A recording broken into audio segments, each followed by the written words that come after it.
Hi there, welcome to Tech Diet. Let's dive into our today's problem. Find the minimum possible sum of a beautiful array. It says you are given a positive integer n and target. An array nums is beautiful if it meets the following conditions. The length of element should be n. The nums should have all the unique elements, and there should not be any two elements whose sum is equal to target. So we need to return the minimum possible sum. And the elements that we can choose should start from this. We are talking about positive integers. So let's just start from 1. So here we have this first test case. So it says n is equal to 2. That means we need an array of length 2. Then we have a target equal to 3. So there should be no two elements with sums to 3. So let's just choose an element called 1. Now what is the difference between 3 and 1? That is 2. Let's add 2 to our skip list. So let's move to the 2. 2 is skip list, so we skipped it. Let's add 3. 3 and 1 is 4. So that is the minimum that we can get.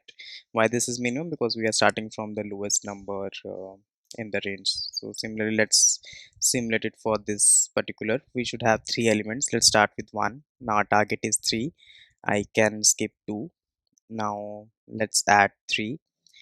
Now let's add 4. Since it's equal to target, there could be no two elements that are greater than target could equal to the sum target, so we are good there. So that means our sum here is 8. So yeah, we'll follow this approach. So let's just have a corresponding number. Let's say how many elements are there in my hand.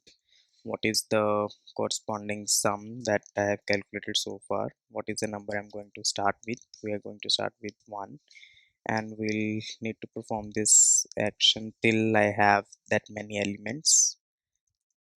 And here we can say, since this is long, so that means our test cases would be involving sum out of the bounds. Let's just have a sum as long. Now we'll say we should also have a skip list, which is like the set of integer is equal to new hash set.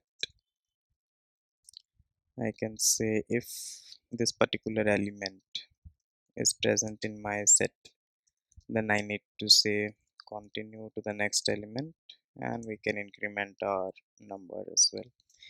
Otherwise, what I can say, if this particular set I can add to my list, but if the target is greater than this number, then I need to update my skip list. I need to say target minus this number should be added, and I can add this number to my sum, increment the number, increment the total number of elements, and let's just return the corresponding sum.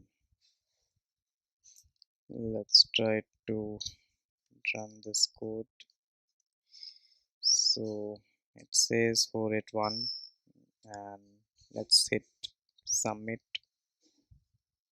So yeah, it's accepted. So we created a skip list. We start from 1 because we are only interested in the positive numbers, and on the way we'll find the difference, we'll add it to the skip list.